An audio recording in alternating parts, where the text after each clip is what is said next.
Tachyon, Croyd, Cranston, Jack, Braun, Captain Flint, Brain Trust, Earl Sanderson, Silver Helix, Chop Chop, Young Troll, Stopwatch, Will-O-Wisp, Turtle, and Xavier Desmond. Hello, welcome to Card Table.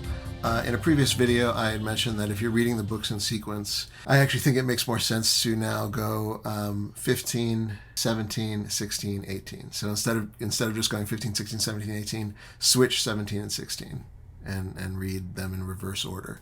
So jump from 15 to 17, then to 16, then to 18. And so I thought, I just finished talking about 15, so I'll put my money where my mouth is and we'll skip Volume 16 for now and go straight to 17, Death Draws 5. So we're going from Black Trump, and I do think it really reads really well when you do it this way. We go from Black Trump, which is set in 1994, and we jump to Death Draws 5, which is set in 2003. So this kind of nice, clean 9-year jump that kind of emulates the real-life publishing hiatus that happened for Wildcards. The other nice thing about this is that 15 is a braided narrative, so it reads like a novel rather than an anthology, and 17 is actually a solo novel written by one author, John Joseph Miller, and so it kind of emulates the structure a little bit, even in the sense that Black Trump had 5 lead characters. Because that's not necessarily a foregone conclusion when you have the braided novels. In the past there's sometimes been 6 authors, sometimes 7, and sometimes an author will write more than one character, so it might be 7 authors but 8 characters, or 5 authors but 6 characters or whatever. But in the case of Black Trump, it's 5 leads, and then Death Draws 5, as the title suggests, is structured. It's sort of structured like a braided narrative, except in this case Miller is writing all 5 characters. But once again, it's 5. So that kind of little what's the right word? That little parallel element makes it is another thing that makes it a nice kind of smooth transition, despite the 9-year gap in the sort of fictional timeline of the Wildcards universe. And one of the 5 characters is the same.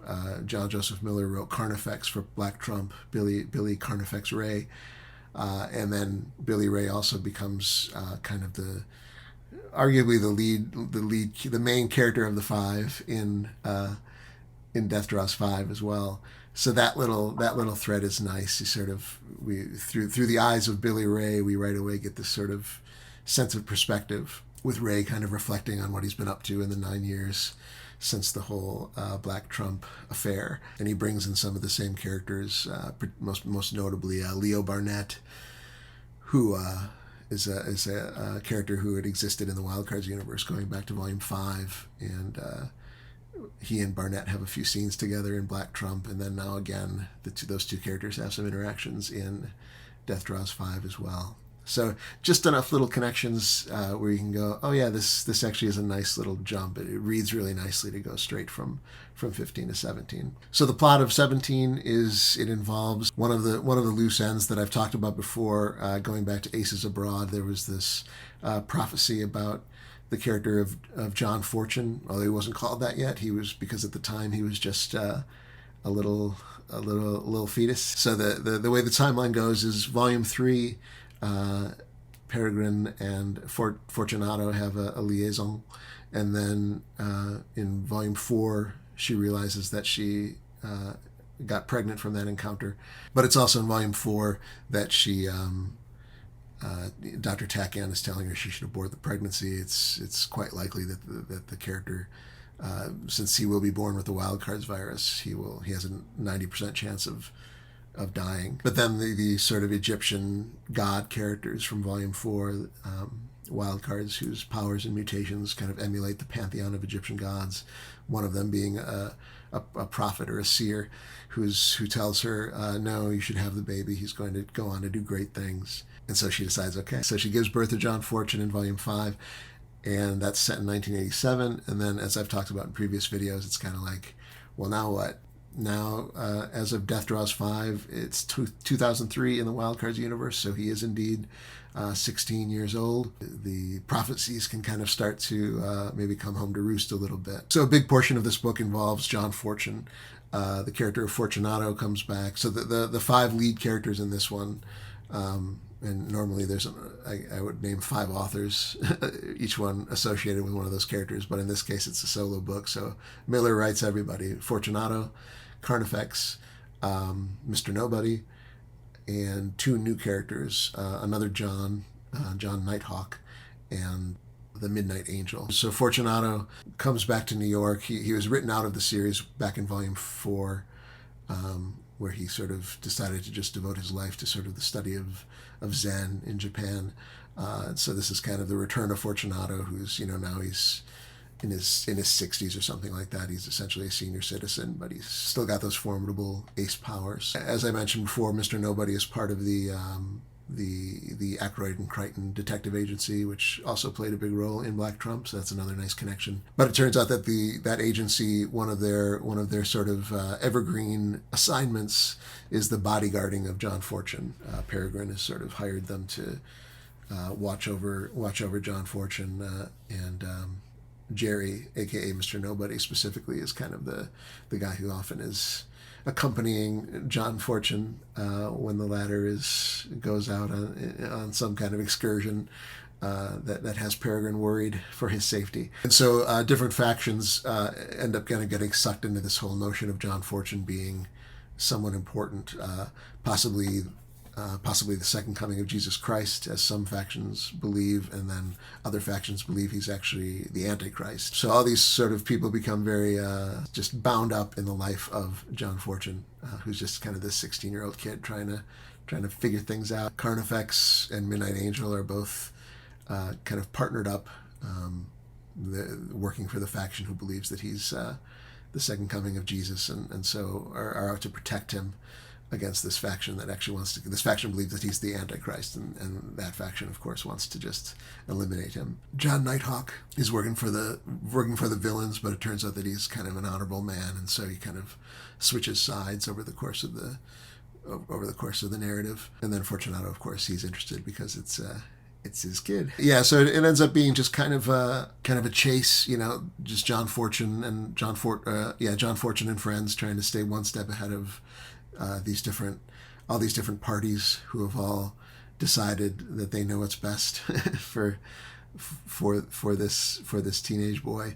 And over the course of the adventure, we get some cameos by some familiar favorites, which I guess I won't spoil all the cameos. I guess unless Simon makes a comment asking me to. But there are a few cool cameos by some old familiar kind of wild cards favorites. All of whom are 9 years older than the last time we saw them, at least 9 years older, if not more. There's also an interesting thread in this one involving a character called the Highwayman. Or probably more accurately, just the Highwayman is a character who was introduced in Black Trump. Once again, a nice little thread of continuity between those two books. The Highwayman shows up first in Black Trump and now again in this one. His whole wildcard mutation involves what he calls the shortcut, which is as long as he's got a vehicle that he can drive that vehicle through this alternate dimension and then emerge from that alternate dimension in some other part of the world. So it's not quite instantaneous teleportation, but sort of by traversing this other dimension, he can sort of pop out of say somewhere in the United States and then pop back into our world in the Middle East or Jerusalem or somewhere, with it having only taken a half hour. So not instantaneous, but definitely a shortcut, hence the nomenclature. But one interesting thread that is explored there is it actually goes back to volume 7. There's a thread involving J. Aykroyd suffering from these very vivid nightmares of this very kind of horrible, kind of Lovecraftian dimension that it's pretty much implied that it's just a very vivid nightmare, I think, but at the end, J. Aykroyd teleports Team Elise, and then Team Elise is just gone, and they sort of, since J. Aykroyd's whole power involves teleporting somebody to a place he can visualize in his mind's eye, the question becomes, well, where did he teleport him to? And he says that really what he was thinking of in the moment when Team Elise was about to take control of him, the only thing he could think of was that horrible place in his nightmares. And he's like, I think I teleported him into my nightmare. But the twist in this book, I guess I will spoil this, is that Team Elise does show up in the shortcut dimension, in the Highwayman's shortcut dimension, which brings up all these interesting questions about that maybe this is the dimension that all teleporters use, since Jay Aykroyd's power is to teleport people, and he's having nightmares about this dimension. And then the Highwayman, John Bruckner is his real name. Another John. There's a lot of Johns in this book. John Bruckner is a teleporter. His power involves teleportation as well, and he accesses the same dimension apparently, because it's where Team Elise has ended up. Kind of a cool thread. I always thought it was interesting, and later books actually do explore this even more.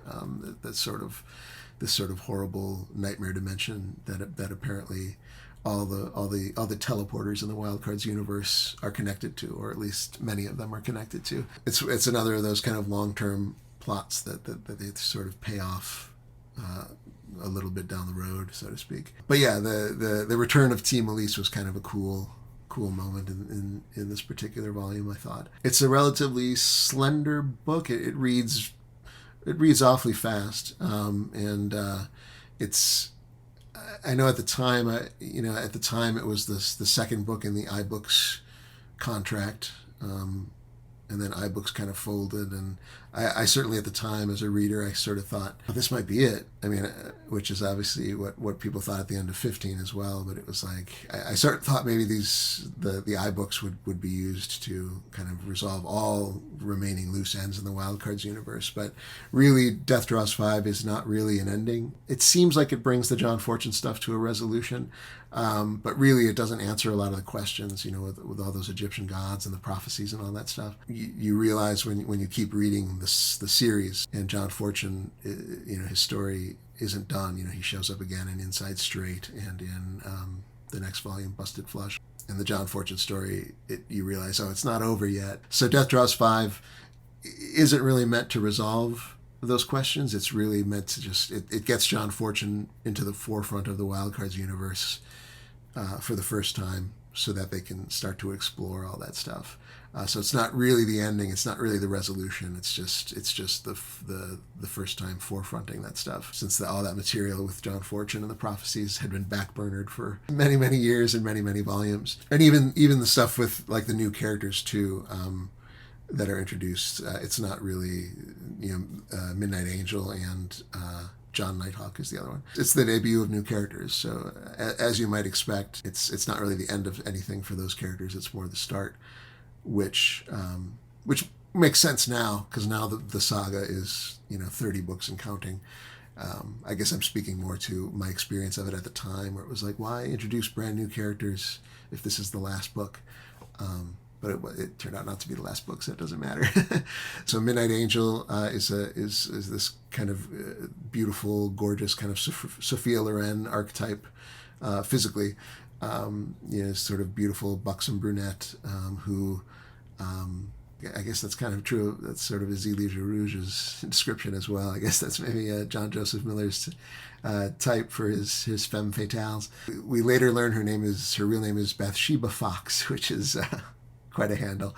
But she's grew up very religious, and now she sort of believes herself as an instrument of the Lord, and can summon this sort of flaming sword, and sort of fights on behalf of God himself, more specifically the Judeo-Christian conception of God. And then John Nighthawk, his gimmick is that he has a couple powers. He has visions of the future, which in Wildcards is pretty common, especially when it involves John Fortune, I guess. But then he also is able to absorb life force and take it into his own, and in so doing extend his own life. The idea is that he was already a very, very old man when the Wildcards virus struck in 1946. He was already possibly in his 90s already, maybe, and he was kind of on his deathbed.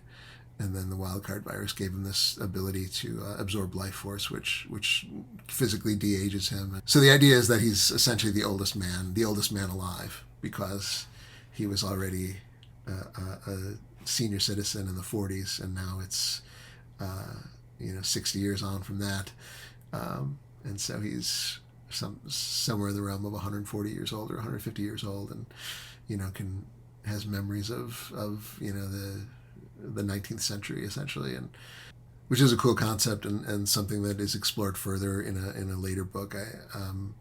Nighthawk, he doesn't actually do that much in this book.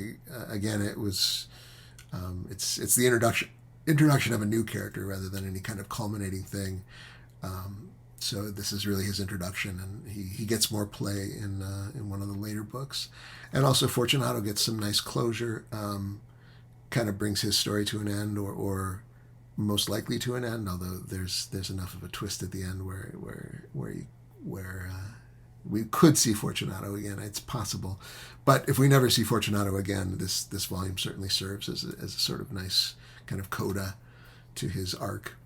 But actually, for my money, really my favorite two characters in this book are the other two, Carnifex and Mr. Nobody. Two characters who are kind of the same vintage in the series, as far as like when they first sort of appeared in the series and when they first kind of came to prominence, and when they first appeared as supporting characters, when they both kind of were elevated to leads, kind of roughly around the same time. They sort of feel like they're part of the same class of wildcards, or the same generation, like looking at Black Trump. And then, like I said, when you transition both those characters from Black Trump to 9 years later in Death Draws 5, now they're both kind of old hands at when it comes to wildcards narratives. They know their way around a wildcards book at this point, and so they're both just fun characters to have around. They work well in a lot of different scenarios. You can just kind of it never feels odd to sort of have them show up in a given scenario. And I guess the fact that they're the two characters who are kind of most prominent on both sides of this sort of 9-year gap in the chronology sort of makes them feel like the new face of wildcards in a way.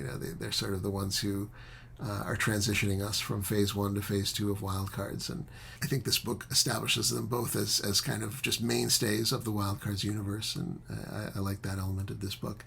They both just generate or manage to engender a lot of affection, I think, from a reader, or at least for me personally. I mentioned the idea of MVPs in the last video, but I think those two are the MVPs of this book. Probably Carnifex edges out Mr. Nobody a little, mainly just because John Joseph Miller is the creator of Carnifex, and a lot of characters, I think, in Wildcards, they come most vividly to life when it's their creator sort of guiding them. So nothing against the way Miller writes Mr. Nobody, but Walton Simons is the guy who we really count on to guide Jerry through the through the major Mr. Nobody stories. But all that said, I like them both in this book, and they're my two favorite characters to read about over the course of Death Draws 5. So it's also the last solo novel in the series, which has been talked about before. Snodgrass did the first one. Vic Milan wrote the second Turn of the Cards, my favorite of the solo novels, personally. And this might be the last solo novel. It doesn't sound like there are any solo Wildcards books on the horizon.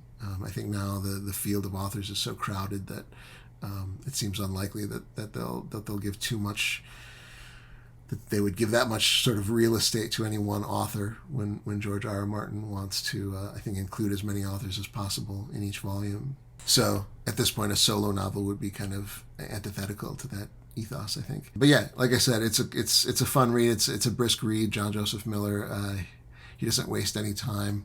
I think there's also, I believe, if I'm remembering right, Miller told a story about how he actually had to write this book twice, or most of it twice, because whatever he had it saved on, it was the hard drive or the disc or whatever it was, at the time, this was like 2006 or something. So, different ways of saving your Word files back then than there are now. But whatever he had it saved on crashed and was corrupted, and he couldn't get it back. And so I think he had to revert to an earlier draft where he was only like 30 pages in or something, and had to rewrite, because the book was done, I think. And he had to go back and rewrite the whole thing. So I think he wrote it pretty fast that second time. And I think it reads pretty fast. It's brisk, which is cool. Nothing wrong with that. Especially when you're doing a longitudinal read and you're reading all 30. It's kind of nice to have one that you can kind of breeze through in like one day. It's a fun read, and it's a fun sort of way to transition into the 21st century of the Wild Cards timeline. So, and that's Death Draws 5, Volume 17. And so next time we'll go back and we'll pick up Deuces Down, Volume 16. Until then, have a great week. To try and give our love back some sparks. He said, we'll get your love growing, but before we get going, may I highly recommend Cod Shocks. I like to go out dancing. My baby loves a bunch of authors. Lately we've had some friction, cause my baby's hooked on shared world fiction.